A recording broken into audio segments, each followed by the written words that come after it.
Aloha and thank you for being here. I realized I said good morning. I guess it was morning a couple minutes ago, but good afternoon.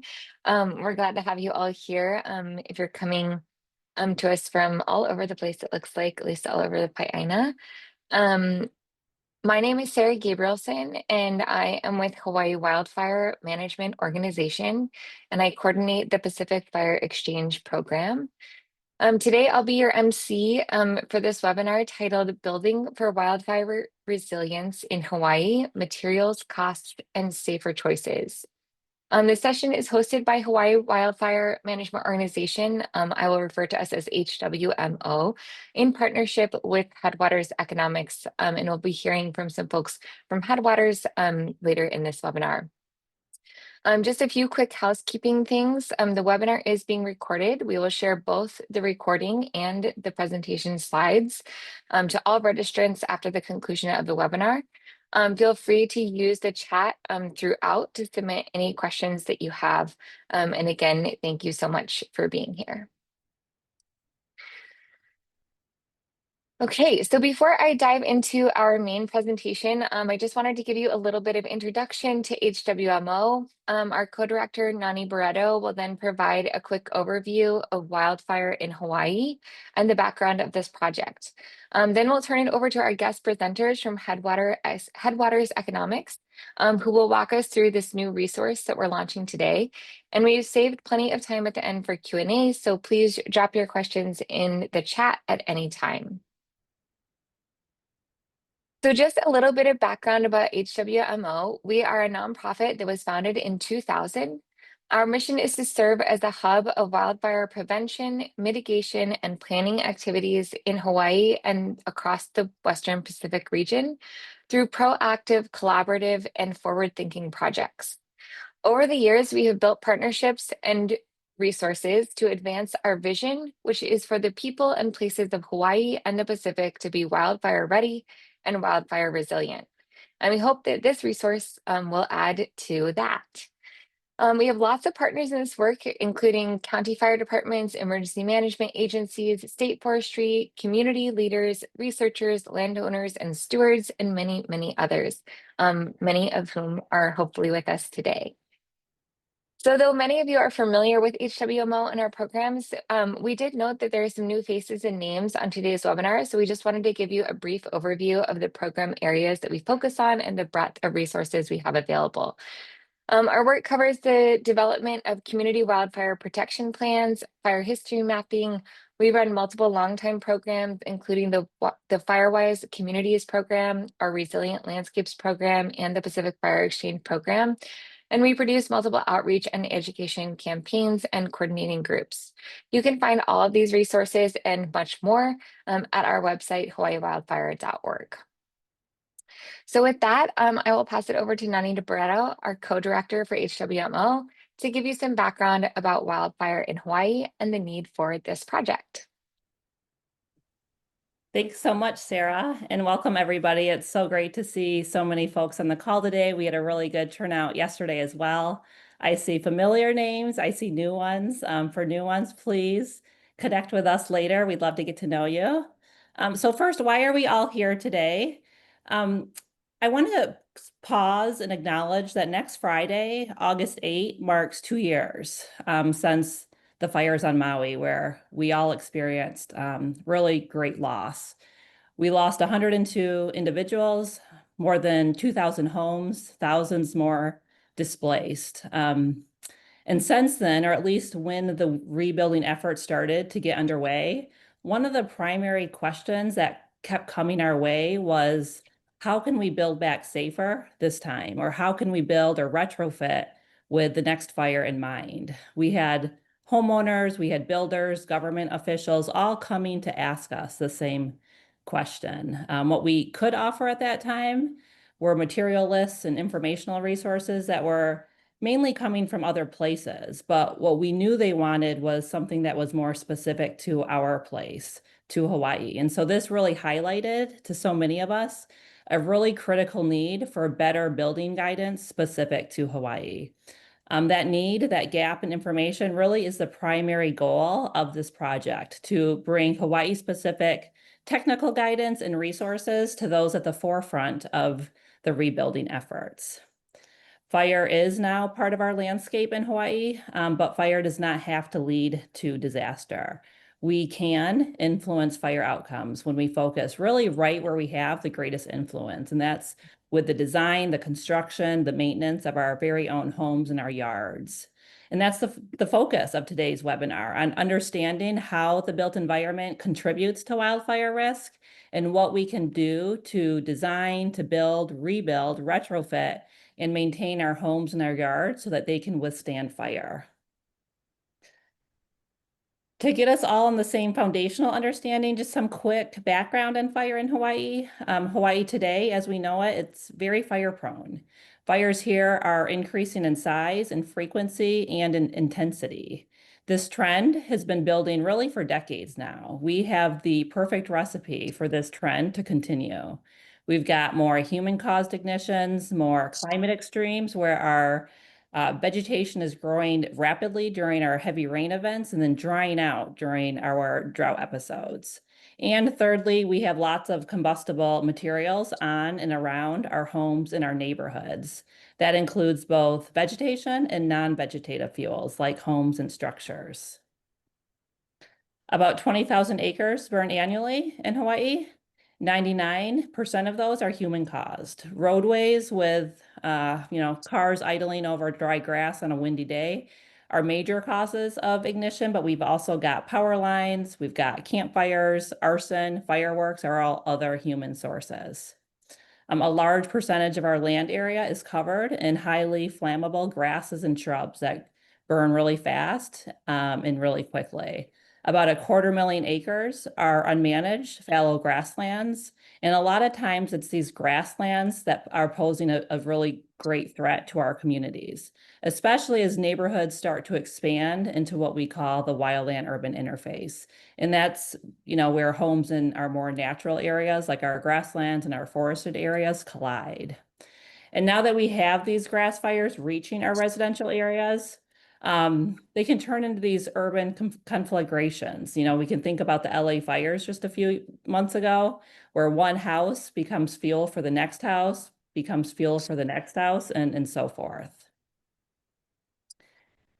That's not the great news, but the good news is our homes don't have to burn. We can change fire outcomes starting with where we have the greatest influence, and that's our homes and our yards. Wildfire safety takes everyone. Fire is not like other natural disasters like tornadoes or floods. With fire, we actually have a lot of say. We can do a lot ahead of time to prepare our homes, our yards, our families for fire. We like to say that firefighting is the very last line of defense. It needs to be the last line of defense. When it comes to these large fire events, firefighters will never have the resources to save every home. It's the rest of us, all of us here, that have a big part to play. And all of these things on the slide. That first one, reducing our ignitions. We have a lot to do in managing our lands and reducing our hazardous fuels. We can work to make our houses and our towns more safe and fire resistant.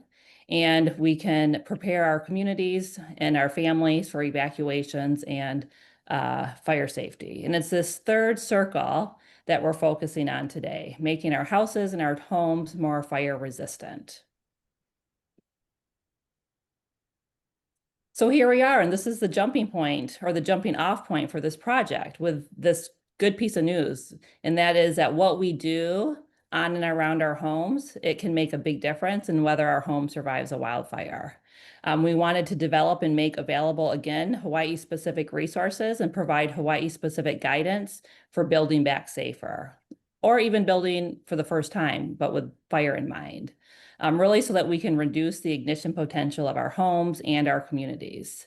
So to do this, we were super honored to partner with our friends at Headwaters Economics. They are really the national leaders in this space in community planning around wildfire.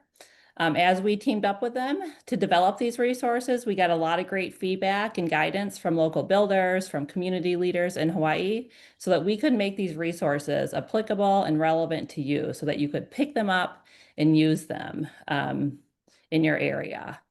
These materials are very educational in nature. I believe Sarah's probably dropping the link into the chat box where you can find these resources on our webpage.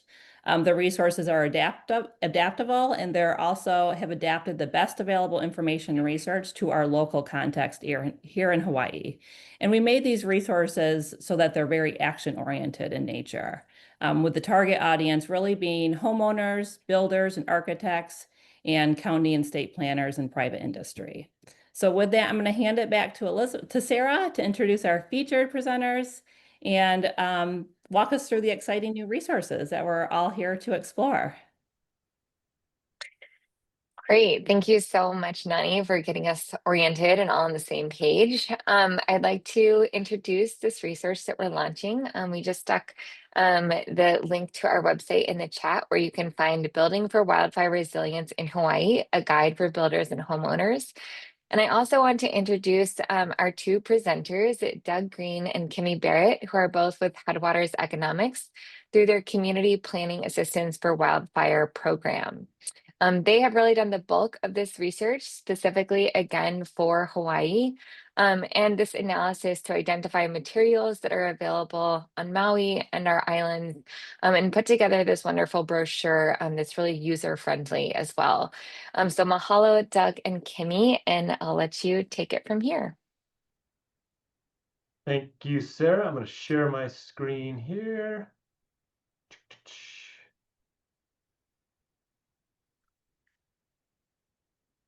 How's that look, Sarah? It's just loading. Yep, it looks great. All right. Thank you, everybody, for joining us. Good afternoon to all our friends in Hawaii. I'm coming to you from Bozeman, Montana, where it is almost dinner time, but we're happy to be here. Again, we had a great turnout yesterday. Great questions at the end, so we're really excited to do this again. And we want to thank HWMO for the invitation to us to be part of this important conversation. Just to take a step back real quick, we have titled this Building for Wildfire Resilience in Hawaii. And I just want to make sure as we move through this presentation that we kind of reframe this a little bit. Resilience is used a lot in the wildfire world and in natural disasters in general. And resilience is obviously important when communities take a hit from a natural disaster. It's important in the rebuilding process and bringing communities back, getting them on their feet. But what we're talking about today is resistance, right? We want to build homes, build our communities, retrofit our communities to resist wildfire. And like Nani said earlier, wildfire is one of the few natural resources that we can actually make a huge difference in on the front end because we know how to build homes. We know how to develop subdivisions to withstand most wildfires except in the extreme conditions. So as we move through this presentation, we're going to be using resistance a lot, and we want people to think about as they plant landscaping, as they remodel their homes or build their homes, how can we build this and do this to resist when the next wildfire moves through? Because we know it's a when, not an if in a lot of these communities. So keep that in mind as we move through this. I want to put it in perspective a little bit here. Lahaina was not and is not the only community at risk in Hawaii. There are more than 40 communities in Hawaii that have the same wildfire risk as Lahaina did. And the fire people in the audience know that. The people at HWMO know that. But in a lot of cases, the majority of the public are not aware of this. And again, we see this not just in Hawaii, we see this all across the US. Everywhere we work, in many of the communities, especially the ones that are not in the west part or in California, don't think that they have a high wildfire risk. But in our research and in the work we've done, there are 1,000 communities across the country that have extremely high wildfire risks and that risk of those urban conflagrations like Nani was talking about earlier. So again, like Sarah said, my name is Doug Green. I am the director of the Community Planning Assistance for Wildfire program, or the CPAW program for short. We help communities find ways to reduce their wildfire risks through the lens of land use planning and communication strategies. And we are a free service. There is no cost to the communities for what we do. We are funded through the Forest Service, and we're able to work in large and small communities, again, at no cost to them to help them with capacity issues and reducing their wildfire risk. CPAW is managed by Headwaters Economics, based right here in Bozeman, Montana. My partner, Kimmy, who also works with Headwaters, is in the office with me here. And during the second part of this presentation, she is going to get into kind of the meat and potatoes part of this to talk about what most people are probably here for. So you'll meet Kimmy here in a few minutes. So let's talk about what we're going to look at today. Here's a roadmap of kind of how this presentation is laid out. The first part, which is what I will cover, is really looking at the problem, which is recognizing that homes are fuel. And to break that wildfire cycle that destroys communities, burns communities, we need to understand how and why homes burn. And I know that sounds kind of elemental, but a lot of people are not really aware of how homes burn, and it's instrumental in understanding how we stop this cycle of wildfire destruction. And then Kimmy's going to jump into the materials and costs of exterior components and what it takes to build a community and build a home to be wildfire resistant. And we'll kind of end with some safer choices, and then we're going to leave lots of time for questions and answers, because I think there's a lot to be learned from there. So I'm going to jump into the beginning of this with how homes burn down. And like other large wildfire disasters across the country, the fires in Lahaina obviously shocked all of us. And yet we knew, as did most of the local fire subject matter experts in Hawaii, that the risks were there. And this is the cases with a lot of the recent fires we've seen. So the question is, why is this? Why did Lahaina burn? Why did LA burn? Fires in Colorado, Oregon, my home state, Oklahoma. When we knew the risks, why do we keep losing these communities? And to understand that, we first need to understand on a foundational level how these communities burn down, because we can't protect our neighborhoods until we understand exactly what causes them to burn in the first place. So again, this is kind of elemental, but it's really crucial we understand this. And I'm going to go through it kind of quick here, but there's three ways homes burn down in wildfires. The first way is through direct flame contact, right? That is when vegetation, homes extremely close to a home, RVs, boats are burning, and you have direct flame contact onto a home, right? That causes a home to burn. And we always use the analogy, if you put a marshmallow in a flame, it's going to catch on fire. And this is how most people think we lose communities, that there's a huge fire front that comes in from a forest. It kind of comes down onto a community like a monster and destroys everything in the community, and there is nothing we can do about it. But as you'll see, in most cases, this is not how we lose communities. The second way is through radiation, right? This is when you have a home burning, or again, an RV or a boat burning near your home, and the radiant heat causes the ignition of the next home. In most structural fires in neighborhoods, in communities, when we have one home burning, the fire department can get there in time, cool off that neighboring structure, and stop that cycle of structure to structure ignition. But as we'll see, when you have multiple structures burning, it overwhelms the fire department. And this is what causes that structure to structure ignition. And again, using the marshmallow analogy, you put it near the coals, it gets nice and brown, but if you leave it there too long, as those of us who have kids know, it starts to burn, they flip that marshmallow, and then you have a really hot piece of marshmallow flying through the air. And so that's not what we want.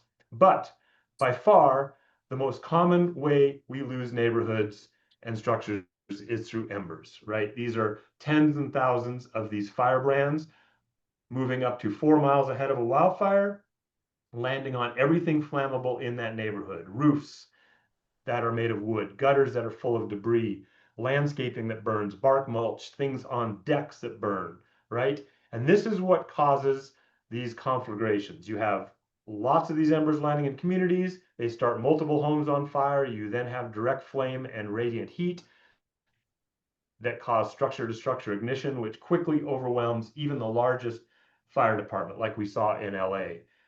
When you have multiple structures burning, the fire departments are there to evacuate people, get people out of there instead of fighting that fire. And so 90% of all the home loss in structural urban conflagration is due to embers. But the good news is it is the most economical way that we can resist wildfire, and we can do many things to kind of resist that part of the wildfire cycle here. And to kind of show what we're talking about, and we'll go through this pretty quick, the Insurance Institute for Business and Home Safety has done a number of experiments And some of you may have seen this. They built a house in a large airport hangar, and they used these giant vents that pushed out embers to simulate a wildfire moving toward that community. And you can see on the left side, that part of the house is built with cedar siding, wooden doors, single pane windows, and you'll see there's bark mulch and vegetation within 5 feet of that home. On the right side, you have cement siding on it, you have a metal door, and instead of vegetation and bark mulch, you have rock mulch around that thing. And so there's no vegetation within 5 feet of that home. And imagine you can guess what happens when they ran this experiment.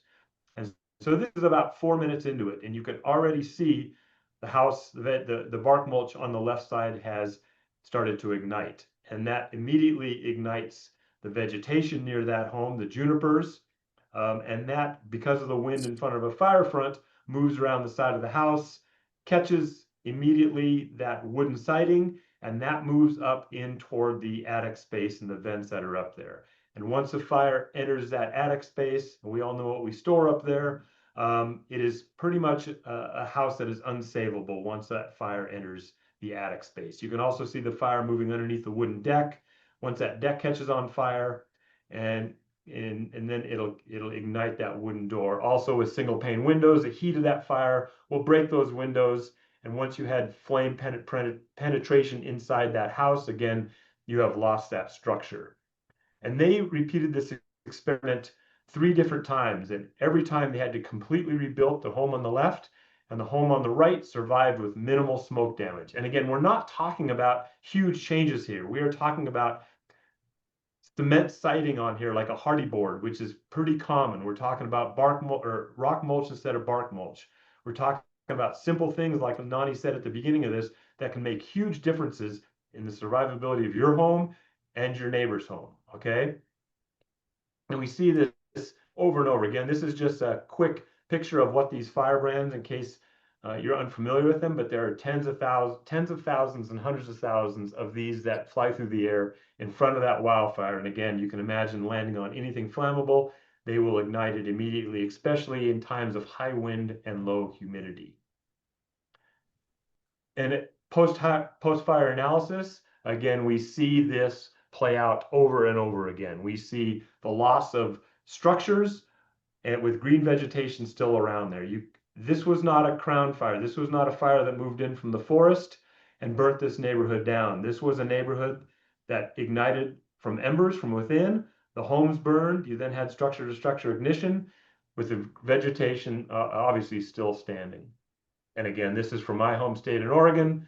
We lost every home in this neighborhood, but the vegetation is green. This was obviously not a fire that moved through the vegetation. This was a fire caused by embers landing on flammable material on homes, next to homes, igniting homes, and then causing that radiant heat that went from structure to structure to structure, and the fire department had no way to stop this fire. One more example, up in Washington, you can see in the forefront, we lost all the homes from a wildland fire there.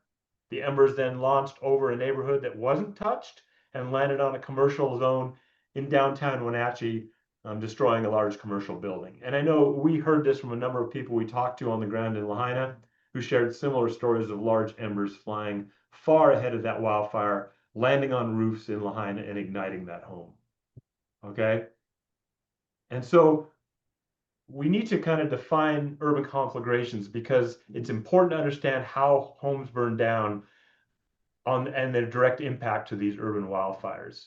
So, and Nani mentioned it earlier, urban conflagration is when a wildfire has left the wildlands or that kind of that unbuilt environment around communities and enters the community, or what we call the built environment.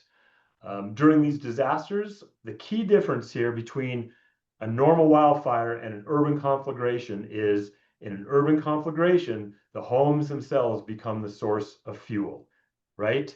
The homes are burning. There's a tremendous amount of radiant heat from those homes, and they become the source of that fuel. Then that propagates that fire to the next home, and throughout the neighborhood. It is not the vegetation that propagates that fire in most cases. These fires are often fueled by high winds, low relative humidity, and other extreme conditions. So what we're talking about here, and when Kimmy jumps on here, what we got to think about is that the ultimate goal of rebuilding and retrofitting our communities is we need to break that cycle of this structure-to-structure ignition. We need to transform our homes and communities into fire stops instead of fuel loads, all right? And when we do that, when even at a single home level, we effectively harden that home and surround it by proper defensible space, it can accomplish a number of things, right? That home can become a fuel break at the structural level. If it doesn't ignite and doesn't spread fire, it acts kind of like a mini fire break within your community. If an ember lands there and doesn't start it, then we can slow that fire's progression. Again, it reduces the fire spread because if a home resists ignition, it doesn't generate its own heat and embers, which significantly reduces the risk to adjacent homes igniting. A super important piece, especially for me, since I was in the fire service for a number of years, is it provides a safe zone for firefighters. If a hardened home with good defensible space does not burn, does not catch on fire, it offers a safe place for firefighters to operate from where they feel safe from a wildfire surrounding them. And obviously, it improves the overall community resilience. When a significant percentage of homes in a community are hardened, the entire community and your neighbors become more resistant to wildfire. This collective effort can slow or even halt fire's progression through developed areas, even in the face of strong winds and intense wildland fires. So we need to understand how we break that cycle. So if we can keep one home from burning, it can stop the destruction of an entire neighborhood. And so with that, I'm going to pass it over to my partner, Kimmy, who's going to talk about ways and materials that we can do that at the structural level and the neighborhood level. All right.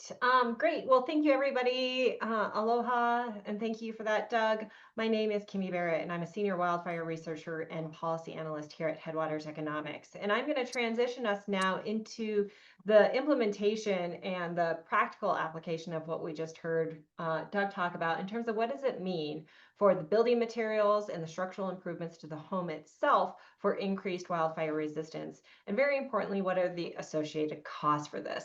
And then I'm going to end our presentation with just some highlighted safer choices and opportunities and mutual benefits as we start thinking through what it means to truly live with increasing wildfire. So let's talk about this. And this is going to apply a lot of the concepts that we just heard Doug talk about for improved building materials and structural modifications to the home itself, essentially fortifying it against increasing wildfire risk.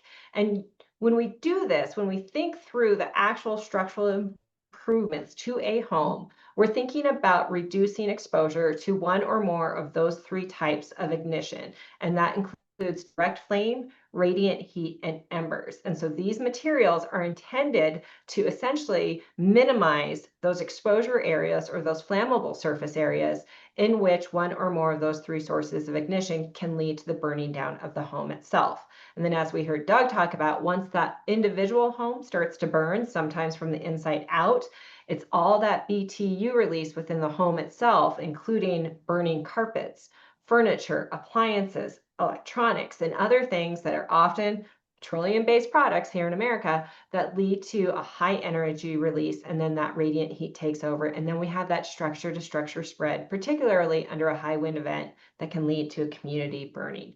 And so let's think through this. What kind of building materials enhance wildfire resistance? And we're going to break this down into looking at three buckets, essentially, in terms of this ember and direct flame and ignition exposure from radiant heat. And so we're going to break it down looking at the first kind of lower hanging fruit, the good wildfire resistant measures. This is going to address critical intersections and joints where embers can ignite debris, vegetation, accumulated materials that can really lead to the spotting process of embers and then the propagation of the spread into the home itself. So thinking through what is on a roof, for instance. I live here in Montana. A lot of our roofs are often made of wood, ironically, but on top of that wood roof is pine needles, debris from things that can accumulate in those gutter systems or in those roof valleys, other things that fall on top of the roof. And so by just cleaning those roof valleys, installing metal flashing in the roof valleys itself, Looking at the gutter system, you're clearing out that flammable surface area. So when that ember storm occurs and the launching of those fireballs usually they're saying 1 to 4 miles now ahead of that wildfire front, there's not a flammable surface area. There's no fuel there for those embers to lead to spotting. Similarly, you're looking at the maintained vegetation in and around the home itself. Very importantly, you're looking at what they consider the 0 to 5 foot non-combustible zone. And this is minimizing the vegetation, the bark mulch, the plants. In some cases here in Montana, we put firewood there often, surfboards, placemats, brooms, furniture, other things that again increase the flammable surface area and therefore the potential for spotting to occur through that ember ignition. And then very importantly, clearing the deck, the lanai, including what is on top and below it. And so these good wildfire resistant measures go a long way in reducing exposure primarily from embers and can be achieved on the scale of around $5,000. Now, when you step up to the next tier of wildfire resistant mitigation, you're looking at better wildfire resistance. And this includes things like installing mesh screening, non-corrosive material behind your exterior vents. Primarily, we're talking about soffit vents, ridge vents, and foundation vents. And here on the mainland, we commonly call this flame and ember resistant vents. And they're actually required now in places like California and elsewhere with high severity wildfire risk.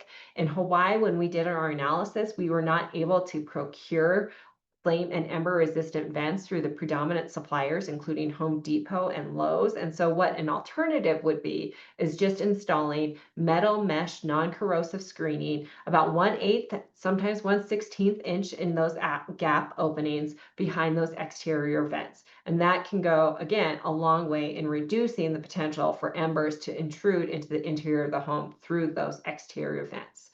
The next thing is looking at non-combustible mulch and fencing. This is really critical when you think through fuel continuity between neighbors. So for example, if your home and your neighbor's home are attached with a wooden fence line, that fence is essentially serving as a wick, leading to direct flame contact from one home to the next home.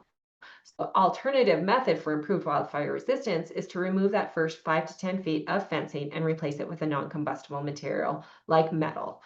Additionally, looking at the 6 to 12 inches of vertical rise from your foundation up to your exterior siding, or similarly from your deck to your siding. This can include fiber cement siding, such as hardy plank, or additionally using metal flashing and placing it on that exterior vertical rise and looking at that non-combustible zone. So you're thinking through all of the flammable surface area in and around the home itself, where if embers are to land, that they, as minimal chance that they can grow in intensity and size to leading to spotting. And again, it's a spotting process that leads to propagation in and around the home and therefore structure to structure spread across a community. So 6 to 12 inches of vertical siding and replacing it with a non-combustible material can do great. Can go a long way in reducing that exposure. And a lot of these mitigation measures can be accounted for around $15,000, looking at $10,000 up to $20,000, but an average of around $15,000 for these improved structural improvements. Now looking at the best wildfire mitigation measures. And this is the collective package. This is really the optimal level of wildfire resistance, and it's the holistic approach from top to bottom, including that foundational space and the non-combustible zone around the home itself. So working from that top down, you're looking at a potential roof replacement. Like I said, here in Montana, in the Intermountain West, it's very common to have a wood shake shingled roof. That is an incredibly high surface area. It's wood. In our situation, it's placed next to a very dry overstocked forest, so it's very, very flammable. So our recommendation would be to replace that. In Hawaii, that is not necessarily the same situation due to material and selection choice. So very commonly, using something like asphalt composition shingles, that is a Class A roof. That's fantastic. That is a great step in achieving wildfire resistance. A higher step that would go beyond that to what we consider the enhanced or the optimal level of wildfire resistance would be a metal roof. But that does cost money, and that needs to be accounted for in both a family's budget as well as what you're looking for long-term resilience. So a metal roof replacement is what would we consider kind of that highest level of wildfire resistance, including an integrated metal drip edge and gutter system that's also included as a non-combustible material, such as metal. And very importantly, with that gutter system that is attached into that drip edge is not that it's just metal, including the gutter system itself, but what would be that gutter guard on top of it in order to minimize the potential for vegetation and debris and other collected materials to get within the gutter and ignite from embers.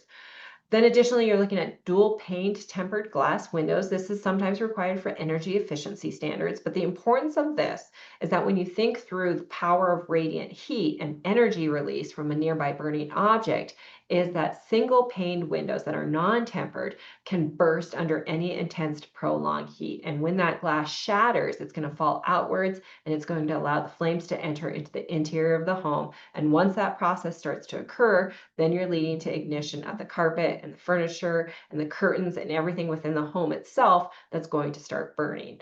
So you want to look at that dual pane tempered glass window as a replacement.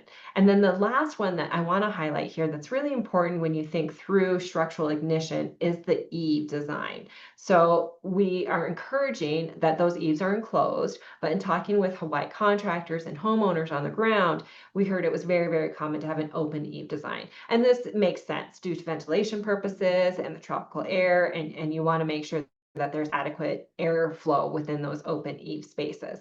And in that case, then recommendation would be to look at the vents that are the circular blocking of the venting itself within that open eave space. And again, either installing metal mesh screening, or if you are able to locate and purchase flame and ember resistant vents, that would be your better option. So open eave works. Just make sure that you're looking at that venting space. Any gaps around the vents itself can be caulked with fire caulk and other wildfire resistant materials, because you're trying to minimize those openings that can lead to embers intruding into the interior of the home. In that case, they're going to go into the attic space. And as you heard Doug talk about, often you're talking about cardboard boxes or Christmas decorations and other things that are highly flammable.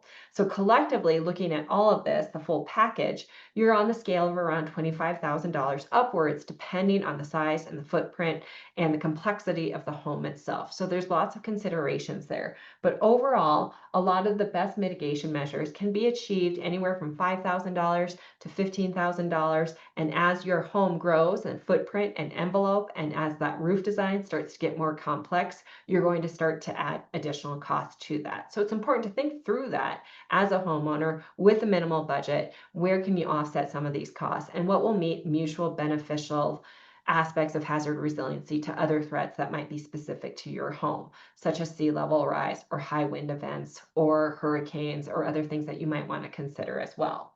So again, on that scale of around $5,000 to around $15,000. When you're looking at the overall budget or the portfolio of what these expenses would cost for new home building, you're looking at a scale of around 2 to 10%.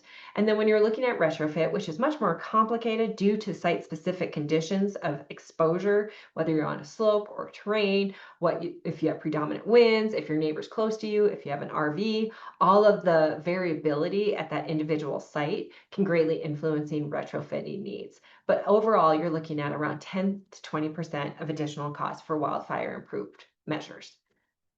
But what I'd like to also reiterate very importantly is that most effective risk reduction strategies are also the most affordable. And by this, I'm talking about those critical intersections, often where a horizontal and a vertical site meet, and looking at what that potential might be for embers to accumulate there and lead to ignition of either that vertical or the horizontal siding. And by addressing these intersections, you're bringing down your risk profile and looking at that flammable surface area.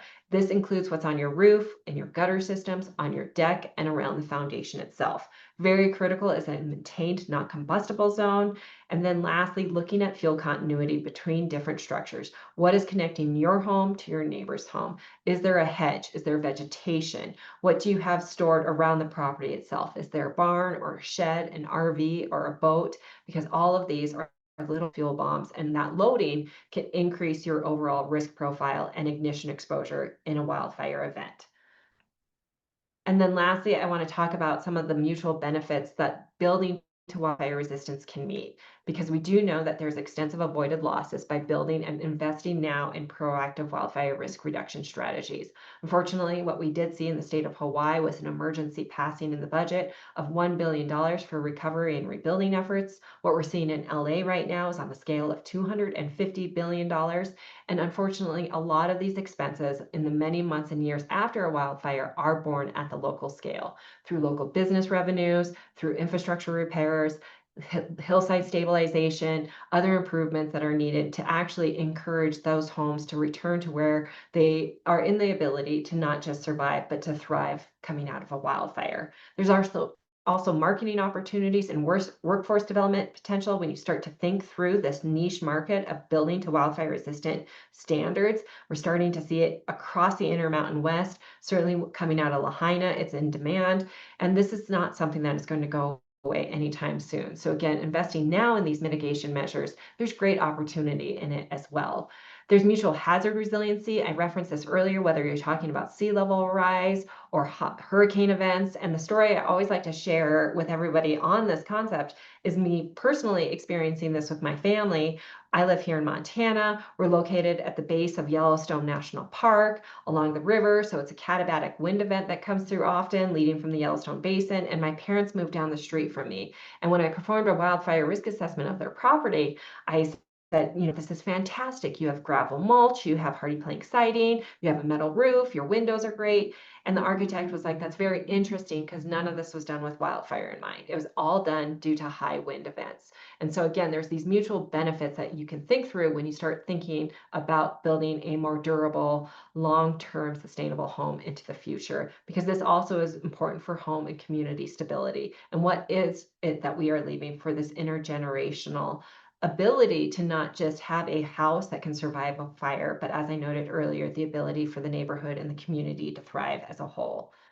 All the resources that I mentioned and discussed between Doug and I in this presentation are available off the HWMO website, including a technical report that details all of these mitigation measures and an appendix that's attached that includes the materials themselves as well as the cost on a per unit basis.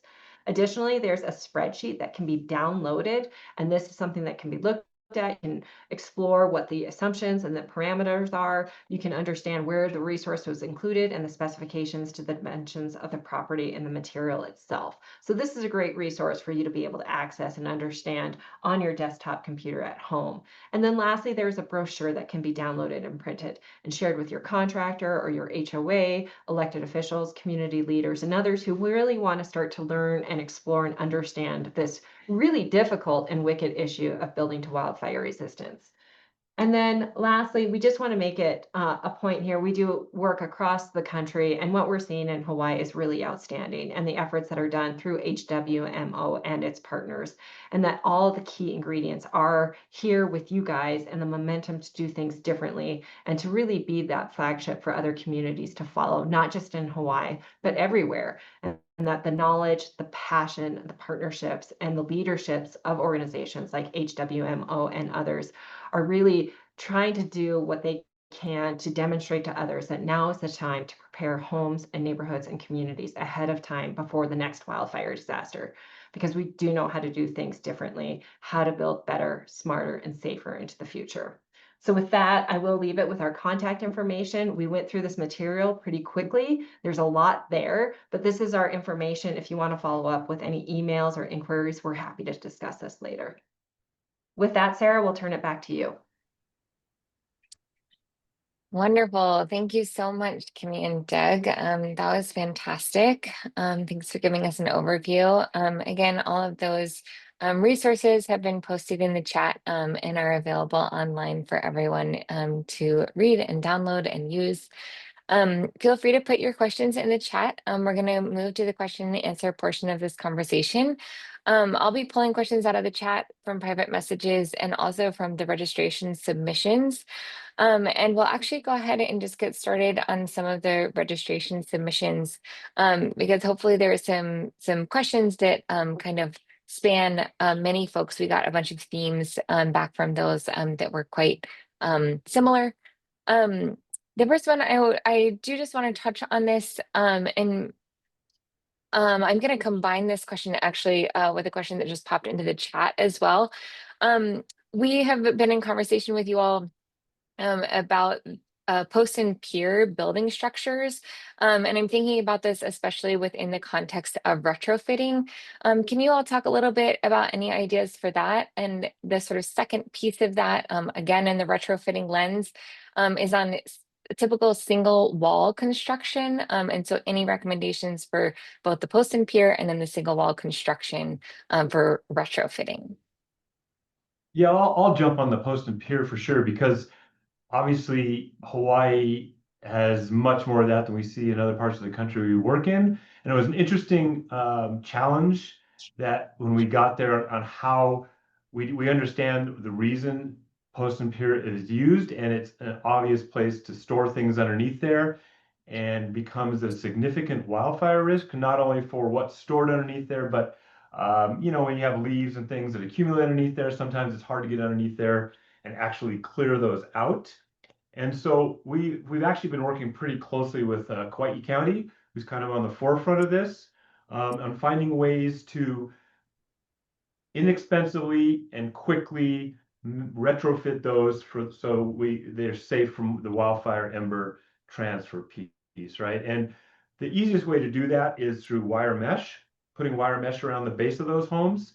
And again, like in Kauai County, there's some ways to do that where we still provide opportunities for storage underneath those homes in certain areas, maybe even providing the storage areas with like a fiber cement kind of barrier around it to keep embers from entering whatever's stored underneath there. And the rest of the home, again, has wire mesh around the base of it. Again, that wire mesh needs to be attached firmly to the base of the home and then to the ground itself, whether it be buried or not, because obviously in a wildfire event, there's high winds. We don't want that mesh to blow up or be pulled away and then have embers enter underneath that home.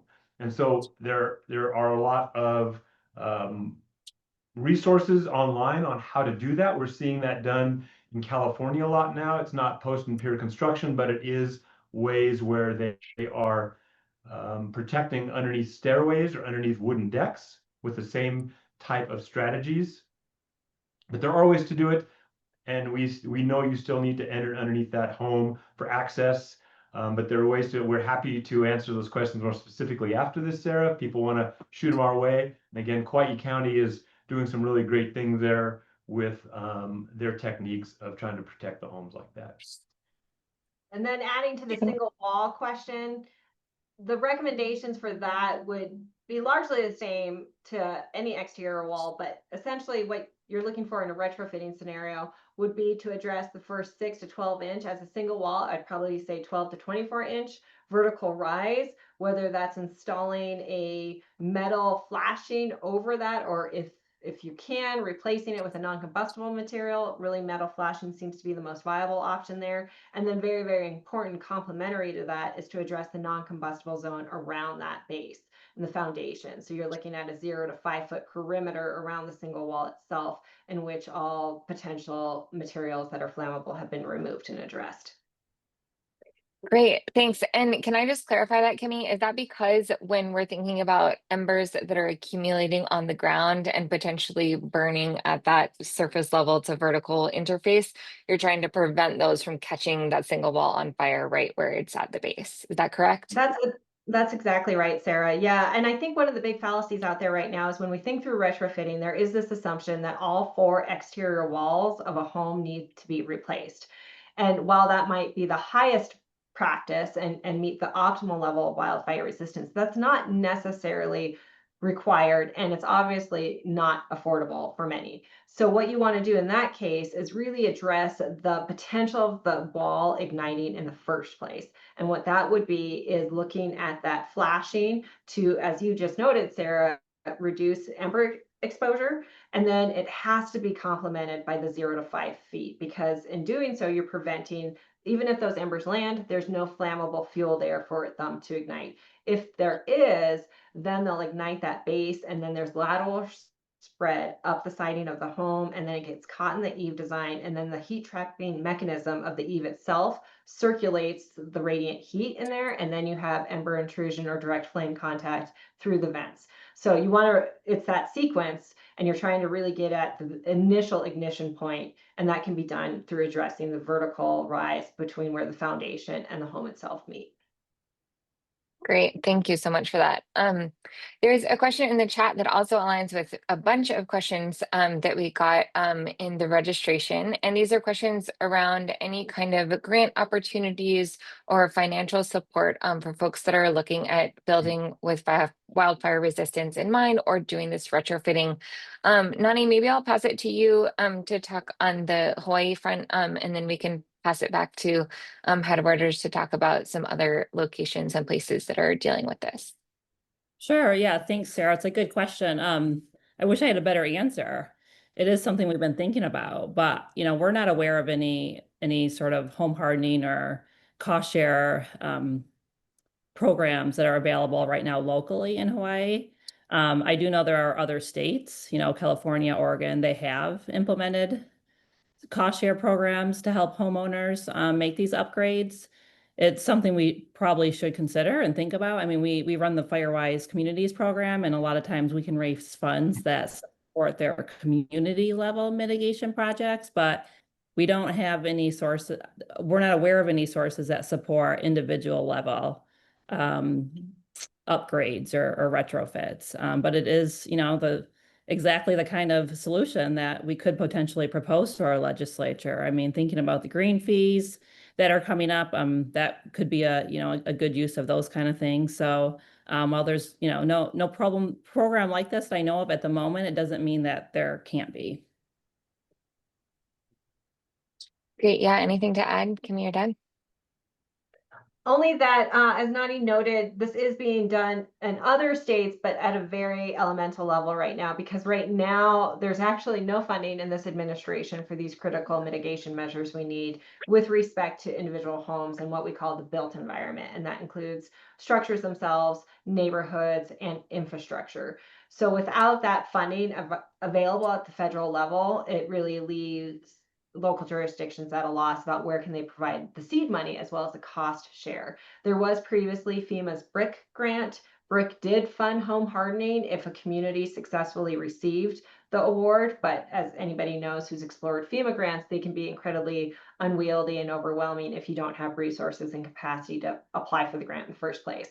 And at this time, BRIC doesn't fund wildfire predominantly. So there's not many opportunities at that federal scale. That said, there is a role for states to play in this, whether through their discretionary budget or through any emergency funding for these critical infrastructure improvements. And then lastly, and we're seeing it referenced in this Q&A, is that there is opportunities within the public and private sector for the insurance market to start playing a role in this. And what does that mean for insurance retainment and coverage given increasing risk? Anything you want to add? Yeah. Can you add a little bit more on that front? We just got a question in the chat, and this is also one that we received a lot online, just about any kind of incentives for insurance. Are there any potentials for decrease in your cost of insurance and or retaining insurance, how that is working at the moment? Go ahead. So this is a big question, not just in Hawaii, but really across the country, because hazards are increasing across the board. So yes, it's very true to wildfire, and we're seeing that play out, but it's also with respect to floods and hurricanes, because it's pooled risk, and that's how the risk transfer market works. So for wildfires in Hawaii, like other places that are wildfire prone, what we're seeing is a lack of insurance coverage, either through increased premiums, making it cost prohibitive, non-renewals, or full-on dropping reduction in the coverage itself. And so what the insurance providers are wanting to see right now is a risk reduction, not just at the parcel level, but at the neighborhood scale, because everything you heard Doug talk about in terms of the science behind how urban conflagrations occur indicate that one home alone will not achieve the effective level of risk reduction, and that it has to be across the neighborhood. And insurance providers know this. So there's a couple ways of demonstrating to providers that this work is being done, and that's talking with the insurance companies themselves, indicating that you've looked at your roof, your non-combustible zone, your deck or Illinois, other aspects that can bring down your risk profile, but then also talking to your neighbors, either through a neighborhood ambassadorship or through an HOA. If you can get local elected officials to start looking at regulations and building codes and a land use planning lens to address that, that can really help complement and bring down the overall risk profile to a degree that insurance providers want to continue to provide coverage in high risk locations. We're not seeing a reduction in premiums. They're not going to discount it. Sometimes you're seeing it piecemeal. By and large right now, what most homeowners are hoping to achieve is a retainment in coverage on an annual basis. Great, thank you. Sorry to make you be the bearer of bad news, but we appreciate the honesty. There's a question in the chat that says, based on the video, the fire seemed to ignite the vegetation around the house, and that was what looked like was like driving the fire.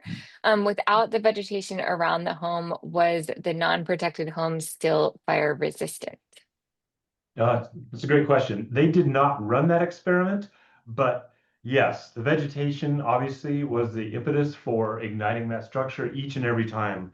You know, if you think about an ember landing on, let's say, a large tree or a large log, there's not enough heat there for that ember to ignite that large piece of material. So what happens is with that vegetation, it provides enough heat and enough flame impingement on that wooden siding where then it can ignite that structure.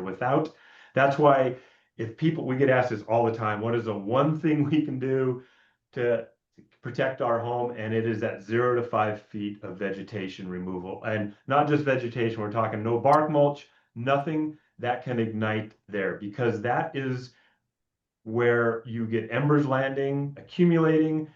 The vegetation there is usually small and dry, grasses and things that can ignite easily, and that's what provides enough heat to then ignite either a deck, the siding, etc. So they did not run that experiment, but I can guarantee you, with that experiment run again without that bark mulch and vegetation, the house on the left would have survived as well. Great, thank you. There's some other construction questions that I think are really interesting and particular to Hawaii. One question was, do you have any comments or thoughts around metal roofs and the intersection between metal roofs and solar installation? Because a lot of folks have solar and rely on solar for their power subsidies, and how that might, cause challenges or have solutions. So, I mean, I'll take a stab at this. We see solar panels a lot. When we do inspections of homes, whether it be solar panels, skylights, anything on the roof that can offer embers a place to accumulate. And when we talk to homeowners, we tell them where would be the place that leaves or pine needles are going to accumulate as well. And whether that be solar panels, whether that be intersections in the roof, any place like that, embers will accumulate. And if there is a vulnerability there, if there is a place for those embers to then ignite the wooden structure underneath that, it will do that. So that's why we always say, even in metal roofs, if the metal roof is in contact with, let's say, a dormer that is wooden or a chimney chase or something that is wooden, that needs to be protected, because those embers will accumulate there, ignite that wooden siding, and then that structure again is vulnerable to fire from within. So anytime somebody is looking at their home, they just need to think about it as any intersection, like Kimmy said, any place embers can accumulate during a wildfire, they will. And if there is a vulnerability, those embers will find it. And so it really means taking a close look at that home and just really looking for those places that embers can enter and cause that home to ignite. Great. Great. I'm just gonna reference folks. We're right just about at the hour, and I'm just gonna put a couple of other resources in the chat from our end. Some of the other questions that came in from the registrations were related to evacuations and landscaping. I know we've been talking about that 0 to 5 feet zone a lot. Hawaii Wildfire is also working in partnership with Surfrider Foundation to create specifically a landscaping guide that would be complementary to this brochure that Headwaters has produced, and sort of address that 0 to 5 feet and then out into your yard, thinking about how you want to be fire aware when you're thinking about designing your landscaping. So that is coming. Stay tuned for that if you're interested and on the lookout for that. And as far as evacuation planning and other fire safety, we have a lot of resources available. Lyndon has just posted our Firewise programs, our home assessments programs, and the Ready, Set, Go handbook, which are really key resources that you can refer to for any of that wildfire safety planning information. So thank you all so much. Thank you, Doug and Kimmy. A wonderful resource and wonderful presentation. And thank you, Nani. I think that we will wrap up there. Any last words? Thank you so Yeah, much. thank you. Great. Appreciate your time.